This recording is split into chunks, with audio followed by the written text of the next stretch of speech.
Hey guys, Steve here, Mobile Automotive Plus.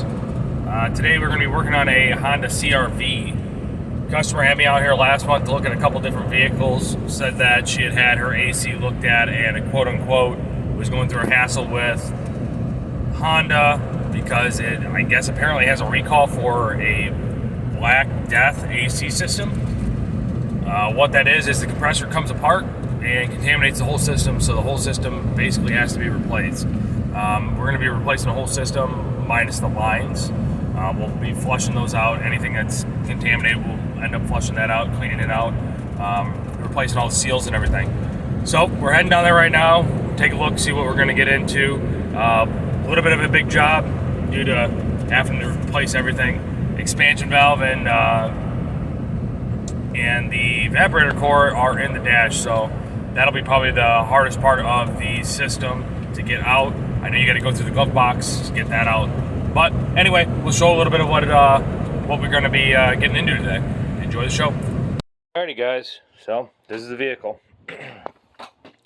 So AC compressor is all the way down under the alternator.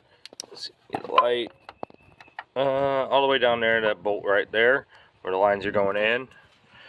We have our condenser, which is up here. From what it seems like, the whole bumper, headlights, everything has to come out to get that out, so that'll be a lot of fun.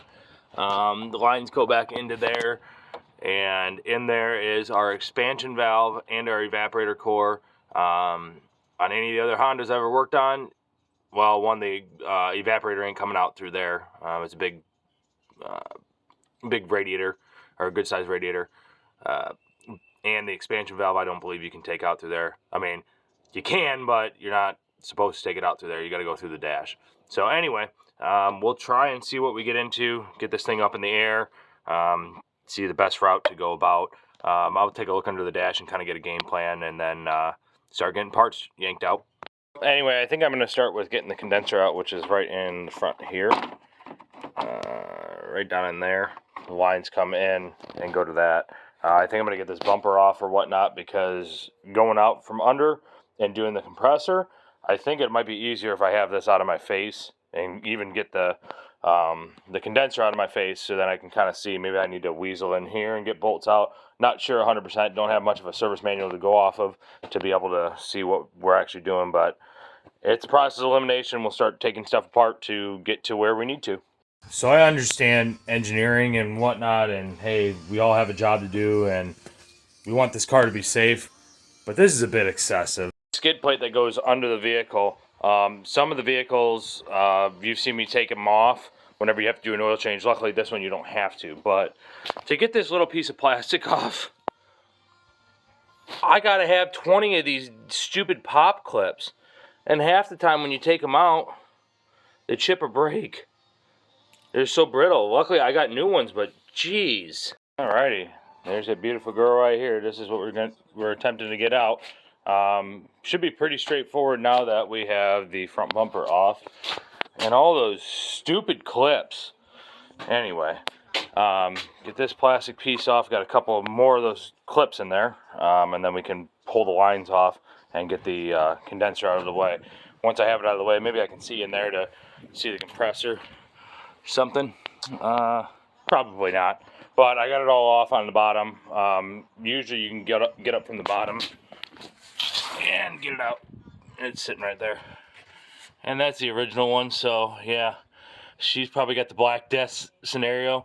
It happens with the original compressors. They just come apart and go through the whole system, ruining everything. It's one of the worst contaminations that happens on AC systems. It's on these Hondas of this generation. Awesome. So guys, as I'm trying to get this condenser out, just was wondering, do you guys actually know what the purpose of the condenser is? I mean, you guys have probably heard of the saying before from other mechanics, or maybe you've had one replaced in the past. Purpose of the condenser is, as the AC system's running, it's going to get very hot. And when it gets hot, what will happen is it makes a reaction to the refrigerant that's in there. And as the refrigerant goes through the lines, it goes in through the condenser and comes back out to go into your cabin. The condenser in here is to keep it so it's cold. As it makes it into your cabin, you don't want hot air in there if you're running your AC. So that's the job of the condenser, is to keep everything up really, really nice and cold. So the main reason why we're actually changing this one out is due to the compressor failure. The compressor failure has shot metal through the whole system. It's got into the fins of this radiator right here, or this condenser, and it's clogged lines. You can't flush it out. You have to replace it, unfortunately. So that's why we're doing it. So here's the first part of the AC system that's open. If we can get a kind of a clean view of it. Yep, the compressor came apart. See how that's gray? It shouldn't be. So dye is usually lime green in color, or the refrigerant's just like an oil, just like a brown or light, almost a clear oil over time when it starts getting worn out. So, yep, glad we're replacing this out. Sometimes on other vehicles, Honda's included, or Hyundais, Toyotas. Right down in here, there's a little bag. I'll show you later on in the video. But there's a little bag that it's called a desiccant bag. It captures the moisture and it acts as a filter also in the same time. You can usually change those out, and surprisingly, auto manufacturers usually make this easy to get it by. You take an Allen, unscrew it, grab a pair of pliers, pull the bag out, put a new bag in, tighten it up. And usually, like, it would have gone like right in here. So you could have shot up and got it without having to take the whole bumper off to get to it. So, anytime it does come to replacing radiator, condenser, or whatnot, a lot of times, as you see, those got to be reused. They don't give you new ones. So, make sure you, before you go and scrap the old one out, that take your little bushings out, put them onto your new one. That's about what that's worth. So, normally by this time, what we would end up doing is hooking the lines up and putting everything back together. Unfortunately, we can't do that. We got to flush the lines, so I'm going to get everything back together, leave the lines off and leave the bumper off and whatnot. I'll work my way through the system, and then I can continuously start flushing as it comes to that point. Alright, so got to get down there and got to get this belt off. There is our tensioner, that big stud hanging out there. Right there. So we're going to get a wrench on that, get this belt off, and then we can go work on the compressor. Alrighty guys, so I've been finagling this, and I thought I would have had enough room to weasel my compressor out, but it's tight in there. So what I'm looking up is they want you to remove the alternator, the tensioner, other components that are on the belt side. But I was just looking into it, seeing it from some forums, and they actually say to pull the cat. That might be your easier method. Oh, God, this sucks. So, yeah, I think I'm going to go the catalytic converter route. Got the 4 bolts on the top loosened, and then there's 3 bolts on the bottom where it holds it to the collector. But I was looking at that compressor. I'll have to show you that. So apparently when it comes to the Black Death AC, if you know that you have it, or you're not sure if you have it, I understand now why they say, hey, you have to flush everything, and it's got to all be replaced. There's a hole in the compressor. I guess apparently from the little bit I was just looking up a minute ago, what happens is when it has failure, it really comes apart. They've had ones that cracked in half, all different types of carnage that happens to it. So I'll show you that when I get it out.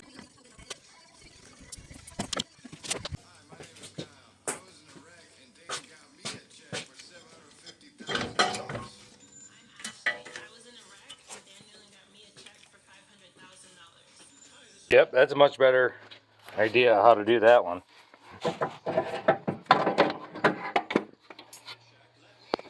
So, I believe this compressor is probably original. A lot of the ones that I see, even the one on my Jeeps uses this brand, Sandin. I don't know, I've never been able to get it at the parts store, but I understand why it's not compressing anymore. Yeah, there's a big hole out of it. Yeah, she exploded. So, anyway, I'm going to get the new compressor, make sure she's oiled up and everything, and get her back in here. Alright, new compressor's here. It's got oil in it. 3.5 ounces is what the system calls for. And with us flushing everything out, we need 3.5 ounces. Our top line's in, low pressure line is in. I went back there to where the expansion valve is, got those lines off.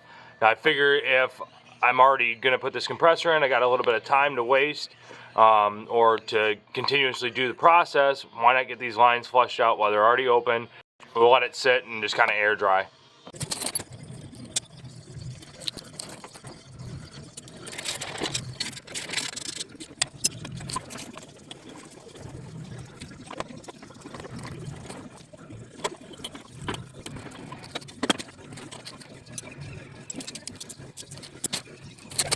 Alright, compressor's back in. I'm gonna get these lines attached. I think they've been dried out long enough. I had, if you see the spot, that was the AC flush, and that was just sitting there, and it's dry now. So after I blew it out, probably made it even better, and then I'm not worried about there being any more of that in there. So we can hook these lines back up, that one right there, and the other ones that are up top. And then once I do that, I can get this cat back on. Nope. Yeah, I don't even know where I'm at. No. Catalytic converter's back in. Oxygen sensor's back in. AC compressor is all buttoned up. Condenser's all buttoned up. So let's see what's going on with that dash. Alrighty, so we got this bracket out right here. As you can see, glove box. And there's another kick panel down there that I got out of the way. Wiring's disconnected from the blower motor. You got to keep on following it back. Got a bunch of screws in here, and then this whole air box is going to come out. What happened to the air box? Oh, there she is. So now we can see the two lines that come down. Our evaporator's in there, and up on the top where these lines go up is our expansion valve. So we got to get that out. So I guess I was looking at that wrong. This is not our evaporator core, that's our heater core. No wonder the part looks different. But anyway, evaporator core's back in there some more. So we got to get this contraption out of here. I did this on a cord from this generation. Terrible. I forgot how horrible it was to get this thing out. There's a screw back there, screws in here, and you can't see them because they're up against the firewall. You can't stick your head in there or nothing. You can't feel it. You just got to know where it's at. Anyway, this is out. So next step's taking that out and replacing it and putting it back together. All right, so she's out. Definitely original. Got Denso on it. And then this, I don't even know, this tar tape. It's like, I don't know, it feels like roofing tar. And then the evaporator, I doubt any of this has been out. There's special tricks that you have to do to get that, or to get this removed from the vehicle, and none of them were done. So with that being the case, usually, I mean, most of the time this won't be on there. This plastic shroud won't be on there. This tape stuff won't be on there either. So this is all original. But you see if you can see that, that's the reason why we have to change all this. Sometimes you can take this expansion valve out through the firewall. Like let's say if this part just failed, you can flush the evaporator, which you're not supposed to do, but you can, and then throw your expansion valve back onto it. But she wants it good. I don't want to take any chances. Could we roll the dice and get by? Maybe, but I'll just do the hard work. Then I don't have to worry about it for years to come. All right, got the new one, got the temp sensor in. I had to wrap this up with tape because that gooey stuff, after I hit it with the flush, oh, it just started coming apart in my hands. I mean, so I wrapped that up with tape, got our insulation back on. They even put extra foam in here to keep the air in here. Whenever the fan blows into it, you don't want any leaks. At least it's not good to have leaks in it. You won't get the optimal performance out of it. So I like that they put this extra foam on there. In there, we got things hooked up. We got the blend door motors hooked back up. I went to go grab the air box, and I thought I broke it at first. I'm like, oh no, I broke their air box. Nope. Old mouse got a hold of it. We're gonna try and see if we can do something with that, maybe a piece of tape or something. So, you know when the hat comes off, man, it's been a heck of a day. Anyway, we got the vacuum pump on it because everything's put back together. I got the dash put back together on it, and I'm pulling 30 pounds of vacuum. So, can't beat that. This system, as long as the electrical is good with it, which it was trying to work before, even with that bad compressor, we should be good to go. Once that's done, we get everything buttoned up on the front, charge her up. I bet she'll blow ice cubes. Let's see what the temperature gauge shows when I get to that part. Just wanted to show you to put the bumper back on and this bottom skid plate. This is all the hardware that's in here. It's like the size of a laundry detergent cap that you would get to measure out your laundry detergent. Bit excessive, ain't it? Alrighty guys, well, she's been holding vac right there for 25-30 minutes. So needless to say, this is my favorite part. Let's charge her up. Alrighty guys, I just wanted to show you, I took the nut off the end where the desiccant bag is. I want to pull this one out and just kind of see what it looks like, what it actually caught. If I can get my needle nose down in there. Gotta get a longer pair.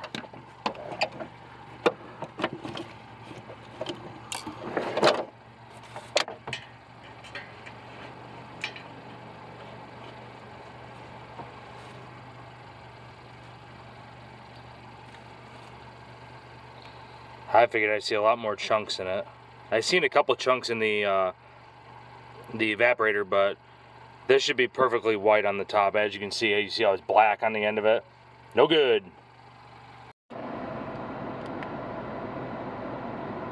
39, 38, 44. What are we getting in there? 43. Yeah, this one's cooking over here. 38, 39. So guys, as you can see, we want our temperature coming out of the vents anywhere between 15 to 20 degrees less or colder than it is outside. Being that it's 75 degrees, that would put us right at 50. We're producing 10 degrees colder than that. That'll do it for this one, guys. If you need help like this for your AC systems, give me a shout. I'll help you out. Hope you guys have a wonderful week.